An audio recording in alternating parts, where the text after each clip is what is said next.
¿Dentro? No, afuera. Acuérdense, cuando nosotros vemos un examen de laboratorio, por ejemplo, de gases en sangre, yo en ese momento voy a tener los valores de sodio y de potasio. Un valor normal de potasio sería de 3,5 a 4,5 miliequivalentes por litro, ¿sí? En cambio, un valor normal de sodio va a ser de 135 a 145. Y acuérdense que la sangre corresponde a lo extracelular. Si ustedes más o menos se acuerdan de los valores de laboratorio, se van a empezar a acordar de qué hay más adentro o fuera de la célula, ¿sí? El sodio es sobre todo extracelular, ¿sí? Y si no, también se pueden acordar de lo salado que se pone en nuestra piel cuando transpiramos. Y eso obviamente no estamos perdiendo células, simplemente estamos perdiendo sodio a través de los poros de la piel. Entonces, el sodio es un factor muy importante para el control del volumen intravascular. Cumple diferentes funciones el sodio. Básicamente el sodio va a ser lo que va a acarrear o no va a acarrear cantidad de volumen de líquido, ¿sí? El sodio nos da un equilibrio osmótico, es decir, nos da la osmolaridad tanto por dentro como por fuera de la célula para que mantengamos la homeostasis. Forma la bomba de sodio y potasio, de la cual hablamos bastante cuando hablamos sobre todo de la contractilidad del miocardio y de los músculos. Genera una correcta comunicación neuronal. Ustedes fíjense que cuando un paciente tiene alteraciones en el sodio, uno de los primeros síntomas son las dificultades neurológicas o el deterioro del sensorio. Y tiene que ver con esto, con que el sodio es muy importante para la interconexión neuronal.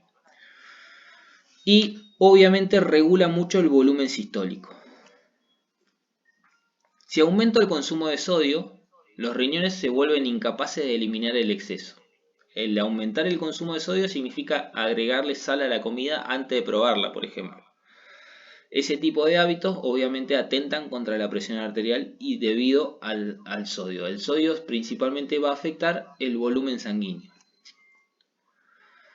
El principal encargado de eliminar el sodio son los riñones, ¿sí? Cuando el sodio se vuelve demasiado alto, los riñones dejan de ser capaces de controlar la homeostasis y empieza a haber un exceso de sodio y se empieza a eliminar sodio por orina.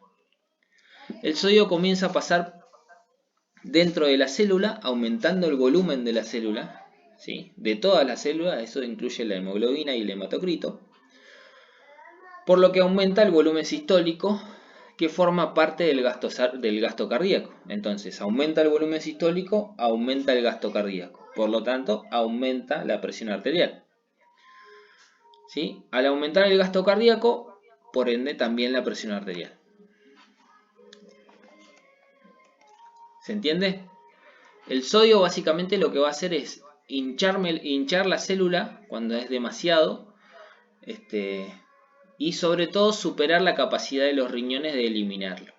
Por ejemplo, uno de los síntomas de hipertensión arterial puede ser la nocturia o la nicturia, dependiendo de la bibliografía. La nicturia es básicamente levantarse muchas veces a orinar en la noche. A veces esto tiene que ver con que el paciente tiene un exceso de sodio y los riñones tratan de eliminarlo trabajando toda la noche, básicamente. Normalmente van a trabajar, pero van a trabajar en exceso debido a la necesidad de eliminar el sodio. El sodio también se puede alterar cuando un paciente se deshidrata, ¿sí? Hay una hipernatremia cuando un paciente tiene menor cantidad de agua, ¿sí? Después otro factor que afecta la presión arterial es el sistema nervioso autónomo, que tiene que ver con esto que le decías, los receptores alfa y beta adrenérgicos, que se encargan de recibir las diferentes hormonas liberadas por el sistema nervioso autónomo, como por ejemplo lo que dije antes, la noradrenalina, la adrenalina y la dopamina, entre otros, ¿sí? De estas tres hormonas, la principal que nos va a afectar la presión arterial es la noradrenalina. La deben haber usado en algún momento para mantener la presión arterial de un paciente en shock, por ejemplo. Tiene que ver con esto. La noradrenalina, ¿qué va a provocar? ¿Saben qué puede provocar la noradrenalina? ¿O qué efecto produce para poder controlar la presión? Así de paso me tomo un mate. Al contrario, va a hacer que se suba, porque la noradrenalina lo que provoca es una vasoconstricción, sobre todo periférica. ¿Sí? Esa vasoconstricción hace que la presión arterial aumente, ¿sí? Por más que el paciente esté con baja cantidad de volumen por pérdida de sangre, por ejemplo, la vasoconstricción va a hacer que el paciente mantenga su presión arterial. ¿Sí? Y se puede llegar a regular la presión arterial con la infusión de noradrenalina continua. ¿Sí? Es una droga que se usa muchísimo en terapia intensiva o con pacientes en shock hemorrágico o hipovolémico. ¿Sí? Y tiene que ver con eso sobre todo. De manera normal nosotros a través de las glándulas suprarrenales secretamos noradrenalina que las glándulas suprarrenales pueden ser estimuladas a través del proceso del estrés. ¿Sí?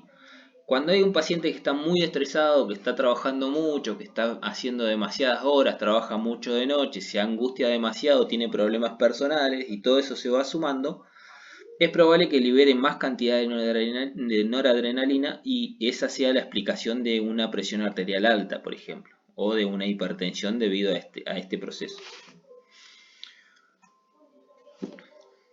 La nora genera básicamente la contracción del músculo liso. Entre el músculo liso tenemos todos los vasos sanguíneos, ¿sí? En valores normales no es un factor, porque básicamente lo regula el mismo organismo, ¿sí? Para no llegar a ser hipertenso, a menos que esté bajo estrés, como les dije antes, que básicamente va a generar eso, ¿sí? El sistema nervioso autónomo está compuesto por el sistema nervioso simpático y parasimpático, y básicamente están los alfa-adrenérgicos y los beta-adrenérgicos. Estas ya serían las catecolaminas, ¿sí? Los alfa-adrenérgicos 1 y 2, que son la adrenalina, ¿sí? Y los beta-adrenérgicos B1, B2 y B3, que tienen que ver con la noradrenalina y la dopamina. El estrés es un factor de riesgo para la hipertensión debido a este proceso.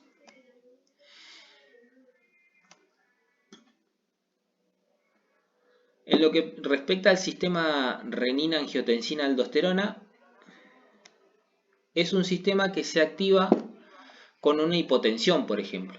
O también se puede llegar a activar cuando hay una disminución del filtrado glomerular por pérdida de sodio. O también se puede llegar a activar por un aumento de las catecolaminas, ¿sí? A veces el aumento de las catecolaminas le dice al organismo que yo estoy perdiendo volumen, ¿sí? Y el sistema renina-angiotensina comienza a actuar. ¿Cómo actúa? Básicamente lo primero que se secreta es la renina. La renina empieza a aparecer justamente por estos factores que les decía. Por una presión arterial baja, por una disminución del filtrado glomerular o por un aumento de catecolaminas, o sea, por estimulación simpática. Por estrés también puede pasar, ¿sí? Esta renina escinde el angiotensinógeno, que básicamente lo que genera es la angiotensina 1. Ahora, la angiotensina 1 no tiene demasiadas funciones. Y si no es estimulada por la enzima convertidora de angiotensina, fíjense que está dibujada acá. Y este es un grafiquito importante para entender por qué el enalapril funciona como funciona, ¿sí? Si no es estimulada por la enzima convertidora de angiotensina, ¿que dónde se genera? Se generan en las células T2 de los pulmones. Fíjense cómo todo se relaciona con todo. Si no es estimulada por esta, no va a hacer nada la angiotensina. Ahora, si es estimulada por la enzima convertidora de angiotensina, esta angiotensina 1 se transforma en angiotensina 2, que básicamente tiene la función de inducir a la contracción vascular, es decir, genera vasoconstricción, igual que la noradrenalina, un poco menos fuerte, estimula la secreción de aldosterona, ¿sí? ¿Qué va a hacer la aldosterona? Va a hacer que los riñones empiecen a retener un poco el sodio. Al retener el sodio aumentan los valores intracelulares. Acuérdense que en mayor cantidad de sodio hay extracelular. Al aumentar el intracelular empieza a hincharse la célula y a aumentar el volumen sanguíneo, ¿sí? Y La aldosterona también va a generar que me aumente la reabsorción tubular. Cuando hablo de reabsorción tubular estoy hablando de los riñones, ¿sí? Básicamente de una parte de la nefrona. ¿Se reabsorbe qué se reabsorbe? Líquido y sodio, por ende, ¿sí? Y este sería el sistema renina-angiotensina, angiotensina-aldosterona. ¿Se entendió? ¿Tienen alguna duda? Aprovechen.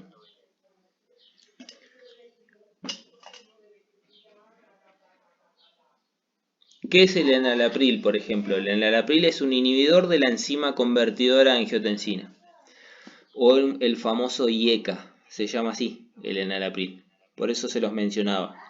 Cuando yo le doy enalapril a un paciente, lo que estoy evitando es que la angiotensina 1 se transforme en angiotensina 2, provocando toda la cascada de factores que aumentan la presión arterial. ¿Sí? Y una de las complicaciones, por ejemplo, del enalapril, que es un inhibidor de la enzima convertidora de angiotensina, es la tos. ¿Por qué? Porque la enzima convertidora de angiotensina se genera en los pulmones y al inhibirla se acumula. Como verán, todo tiene que ver con todo.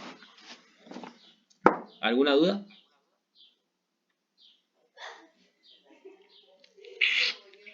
Después tenemos los mecanismos vasculares. Dentro de los mecanismos vasculares hay varios, pero bueno, hay algunos que son por factores genéticos, que ya les dije, los pacientes normalmente vienen con las arterias más duras que de lo normal.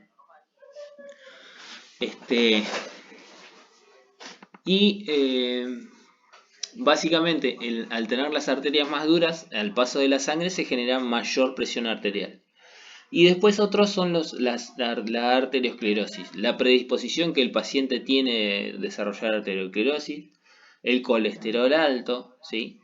El endurecimiento de las arterias también se puede ver afectado por los factores ambientales como la obesidad y el consumo de tabaco. Todos estos factores son cambios que pueden sufrir las arterias, ¿sí? Al sufrir estos cambios genera endurecimiento y mayor resistencia al paso de la sangre. Ahora, ¿de dónde proviene la hipertensión arterial? Hay dos tipos de hipertensión, la hipertensión esencial o idiopática, que tiene que ver con el 90-95% de los casos de hipertensión que nosotros vemos, y el otro 5% tiene que ver con la hipertensión secundaria, ¿sí? La idiopática o esencial también se le puede llegar a llamar, o la pueden llegar a encontrar en la bibliografía, como hipertensión arterial primaria. Esta que tiene que ver con factores genéticos, ya les digo, por la formación de los vasos sanguíneos, la disminución de la excreción renal, también por factores genéticos o directamente por factores renales, es decir, pacientes que tienen insuficiencia renal. La insuficiencia renal, por ejemplo, es una de las causas de hipertensión.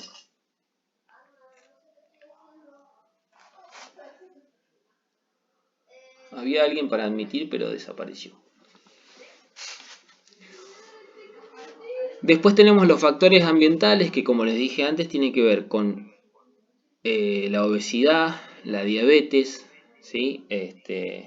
Los hábitos de consumo, sobre todo de consumo de qué cosa.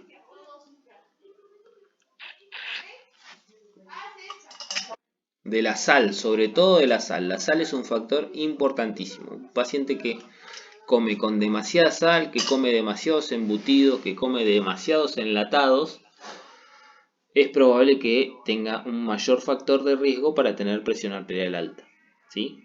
Las influencias vasoconstrictoras, que tienen que ver con el estrés y todo ese proceso que les decía recién.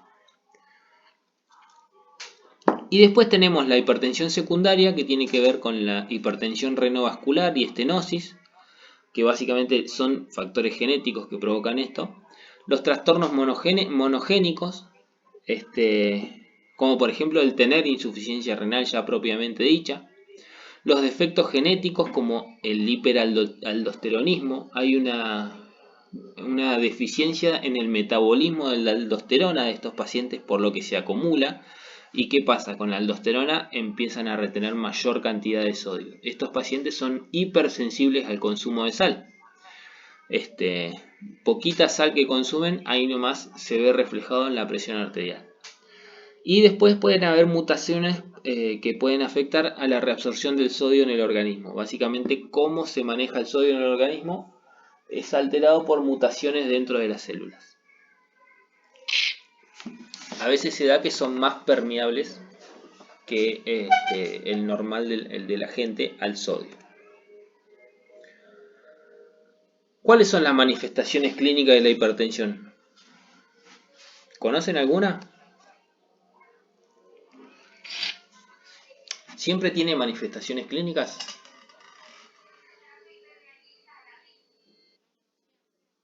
No siento. Por eso se llama una enfermedad silenciosa, ¿sí? Y por eso es tan peligrosa justamente, porque en la mayoría de los casos no hay síntomas, generalmente no hay síntomas. Ahora, cuando hay síntomas son bastante inespecíficos, por ejemplo la cefalea. El dolor de cabeza puede ser por hipertensión o por muchísimas otras causas, ¿sí?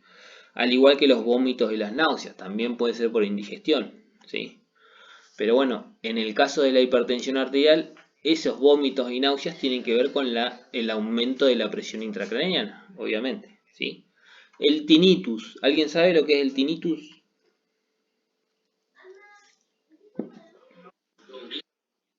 Es el zumbido en el oído. El paciente escucha un zumbido en el oído que en realidad es un sonido que no existe, simplemente lo escucha él. Y esto puede ser un síntoma de hipertensión arterial. Los escotomas, que tienen que ver con un trastorno ocular, el paciente empieza a ver con una mancha negra en la imagen. Esta mancha negra puede tener que ver con, obviamente, un problema dentro del ojo que viene aparejado de un proceso hipertensivo de larga data, ¿no? La hipertensión, como sabrán, afecta a todos los vasos sanguíneos del organismo y sobre todo los más pequeños, como por ejemplo los que irrigan el ojo. Entonces por eso a veces algunos de los primeros síntomas son del ojo y de los riñones. La precordalgia, puede haber un dolor precordial. Un segundito.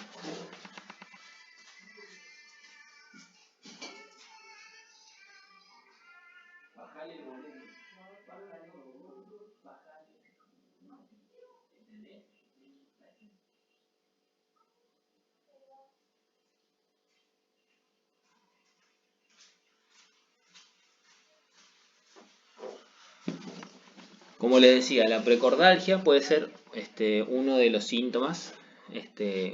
Me puede dar un dolor un dolor de pecho sin que yo tenga un angor o un infarto. A veces puede ser un síntoma de hipertensión. Puedo tener palpitaciones, ¿sí? A veces se manifiesta a través de una taquicardia paroxística supraventricular o directamente por una taquicardia sinusal.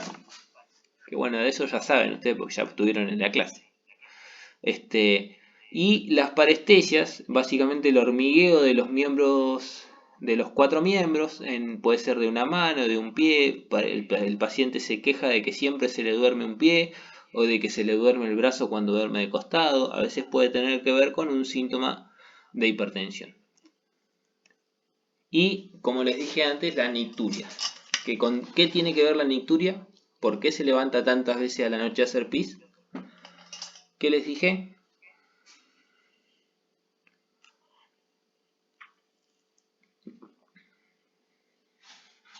¿Ya me dejaron solo?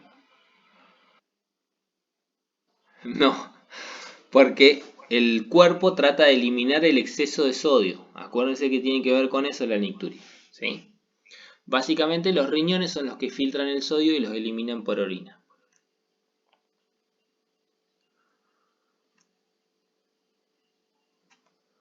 Entonces, como repaso dentro de lo que es la fisiopatología de la hipertensión arterial, que es básicamente lo que ustedes van a usar para el análisis e interpretación de datos, la hipertensión arterial puede deberse a un aumento del gasto cardíaco o a un incremento de la resistencia periférica, ¿sí? Uno de esos dos factores son los que están involucrados. El aumento de la actividad del sistema nervioso simpático, relacionado con una disfunción en el sistema nervioso vegetativo, que esto tiene que ver con esto de la noradrenalina, de la dopamina y de la adrenalina, ¿sí? El aumento de la secreción generada por estrés normalmente, ¿sí?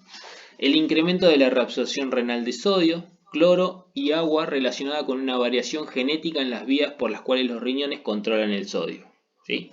A veces eso tiene que ver con una hipertensión secundaria, ¿no? Ese 5% del que hablábamos hace un rato.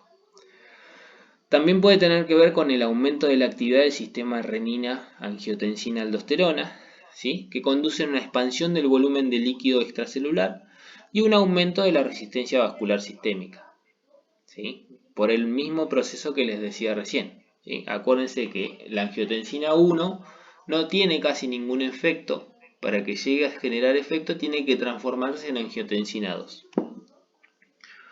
Y después la disminución de la vasodilatación de las arterias relacionada con una disfunción del endotelio vascular, ¿sí?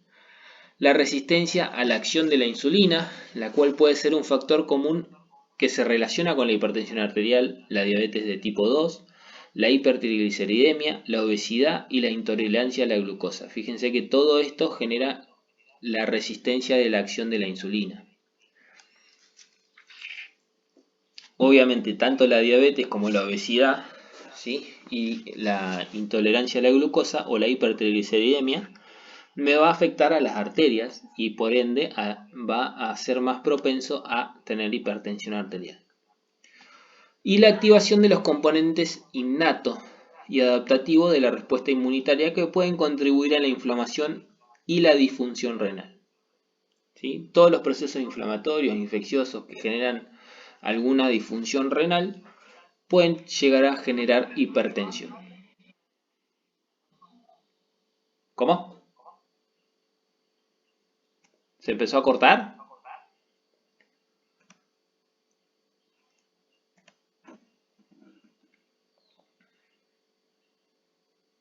¿Se me escucha?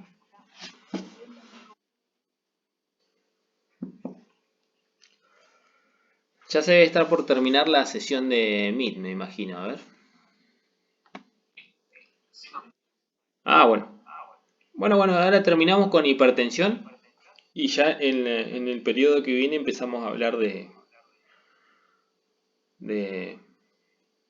anemia. ¿Qué cosa?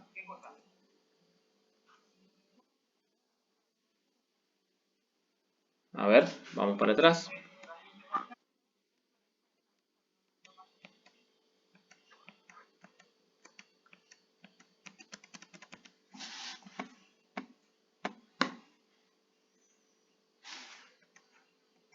Ah, me pasé.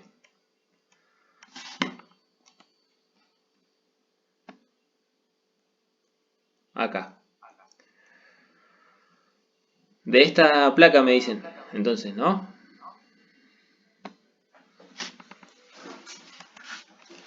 Como repaso general de la fisiopatología, ¿se me escucha ahora?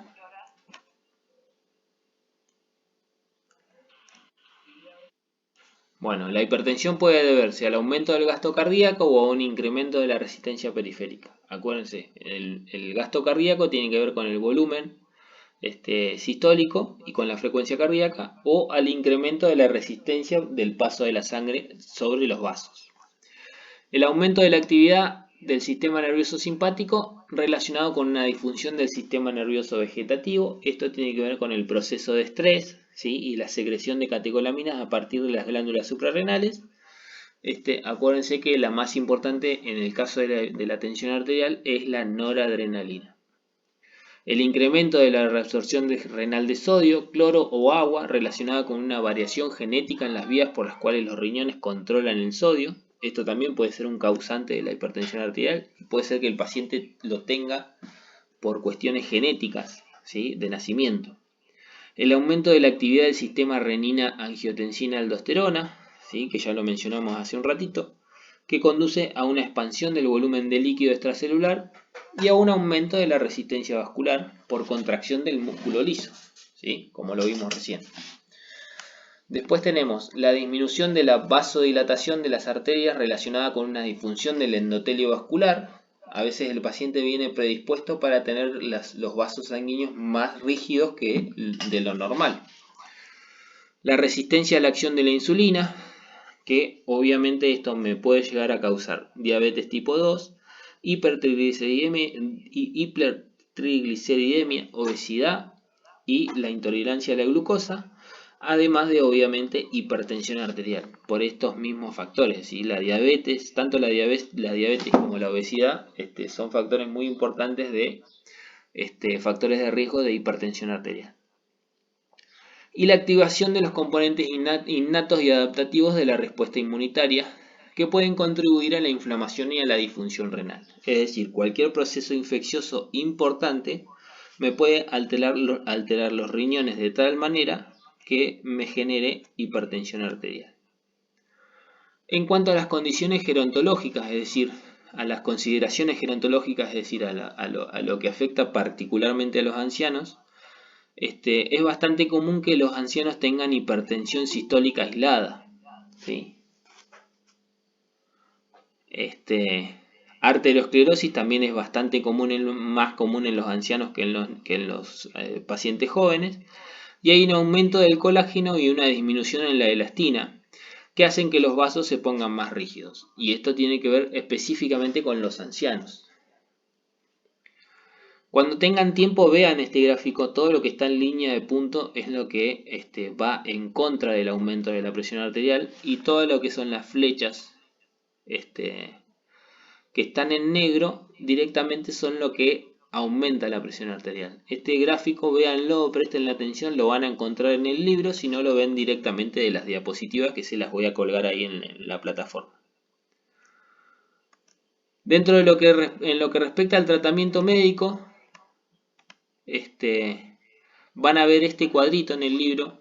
Este cuadrito tiene que ver con el manejo de la presión arterial de acuerdo si requiere o no requiere tratamiento farmacológico y en qué momento va a requerir tratamiento farmacológico de acuerdo a los valores de presión arterial que tenga. Cuando ustedes vean que esta sigla ACC significa antagonista de los canales de calcio, ¿sí? Básicamente es un medicamento. Y cuando vean ARA es antagonista de los receptores de angiotensina, y el IECA es lo que hablábamos antes, el inhibidor de la enzima convertidora de angiotensina. Van a ver esas referencias acá en el cuadrito, que bueno, estaría bueno que lo vean detalladamente. Y después la tiacida y los diuréticos tiacídicos lo van a ver así directamente como tiacidas. Básicamente se refiere a diuréticos. Ahora, en la próxima conexión lo vamos a repasar un poquito.